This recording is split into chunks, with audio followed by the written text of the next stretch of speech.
اعوذ باللہ من الشیطان الرجیم بسم اللہ الرحمن الرحیم۔ سورہ ہود آیت نمبر 21 میں اللہ تعالیٰ فرماتے ہیں، یہی لوگ ہیں جنہوں نے اپنی جانوں کو مصیبت میں ڈال کے نقصان پہنچایا اور وہ جھوٹ بولتے تھے، وہ سب چلا گیا۔ آیت نمبر 22 میں اللہ تعالیٰ فرماتے ہیں، یہ بالکل حق، یقیناً وہی لوگ آخرت میں سب سے زیادہ خسارہ اٹھانے والے ہیں۔ آیت نمبر 23 میں اللہ تعالیٰ فرماتے ہیں، بے شک وہ لوگ ایمان لائے، نیک عمل کرتے رہے اور اپنے رب کے پاس عاجزی کرتے رہے، یہی لوگ اہل جنت ہے اور وہ اس میں ہمیشہ رہیں گے۔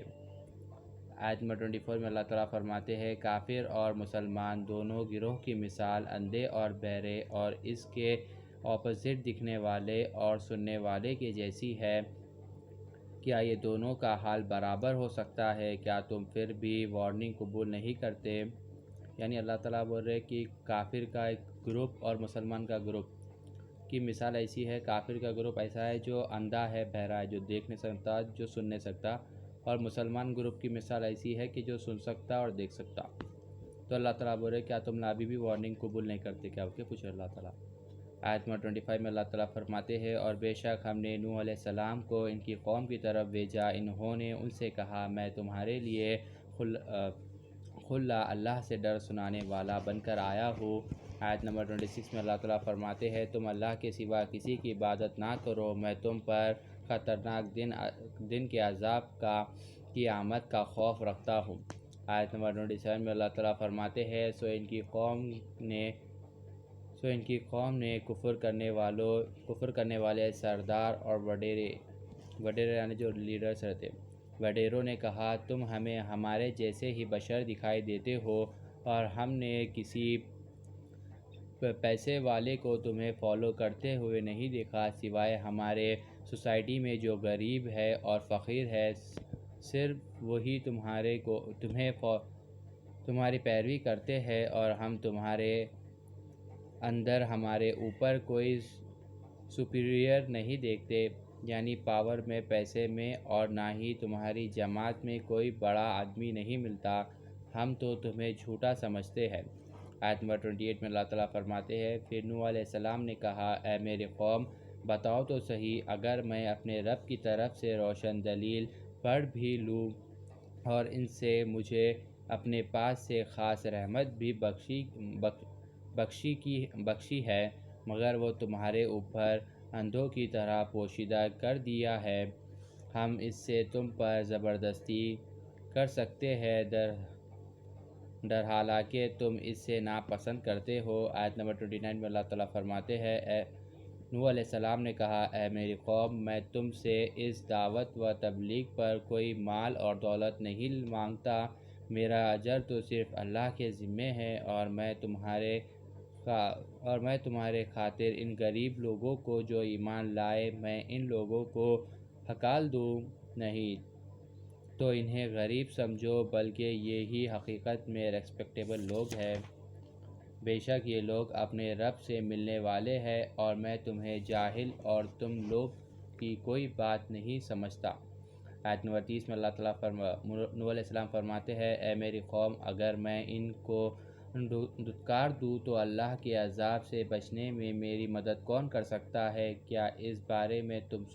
سوچتے نہیں؟ آیت نمبر 31 میں اللہ تعالیٰ فرماتے ہیں، اور میں تم سے یہ نہیں کہتا کہ میرے پاس اللہ کے خزانے ہیں، اور نہ میں دولت مند ہوں، اور نہ یہ کہ میں اللہ کے بتائے بغیر خود غیب جانتا ہوں، اور نہ میں یہ کہتا ہوں کہ میں انسان نہیں فرشتہ ہوں، میری دعوت کرشمہ یعنی معجزہ نہیں ہے، اور نہ ان لوگوں کے لیے مقابلے میں جنہوں نے تمہاری نگاہیں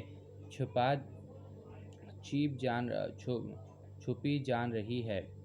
یہ کہتا ہوں کہ اللہ ان کو ہرگز بھلائی نہ دے گا، یہ اللہ کی مرضی اور ہر شخص کا نصیب اللہ بہتر جانتا ہے جو کچھ ان کے دلوں میں ہے، اگر ایسا کہوں تو بے شک میں اس وقت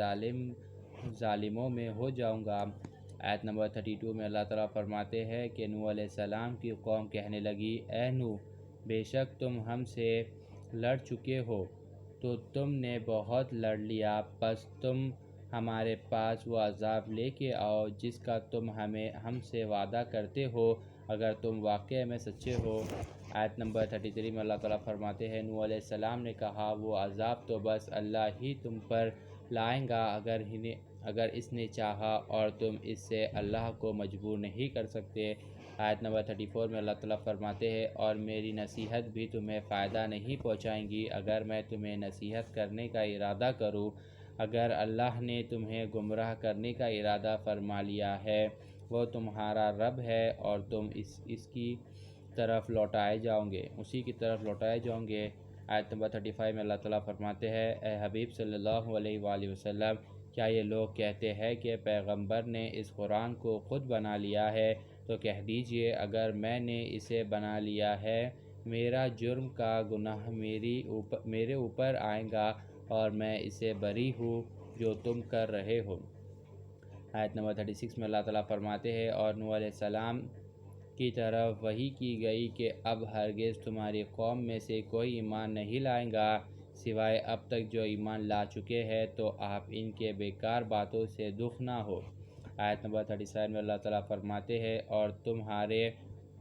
تم ہمارے حکم کے مطابق کشتی بناؤ اور ظالموں کے بارے میں مجھ سے کوئی بات نہ کرو اور جو ضرور ڈوبو دیے جائیں گے۔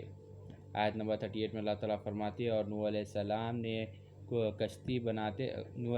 کشتی بناتے رہے اور جب ان کی قوم کے سردار جاتے تو ان کا مذاق اڑاتے وہ کہتے اگر تم آج ہم سے مذاق کرتے ہو تو کل ہم بھی تم سے مذاق کریں گے جیسا تم کر رہے ہو۔ آیت نمبر 39 میں اللہ تعالیٰ فرماتے ہیں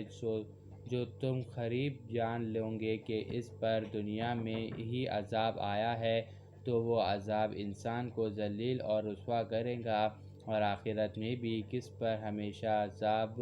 رہنے والا ہے اور عذاب اتارتا ہے۔ آیت نمبر 40 میں اللہ تعالیٰ فرماتے ہیں یہاں تک کہ جب اللہ کا حکم عذاب آ پہنچا اور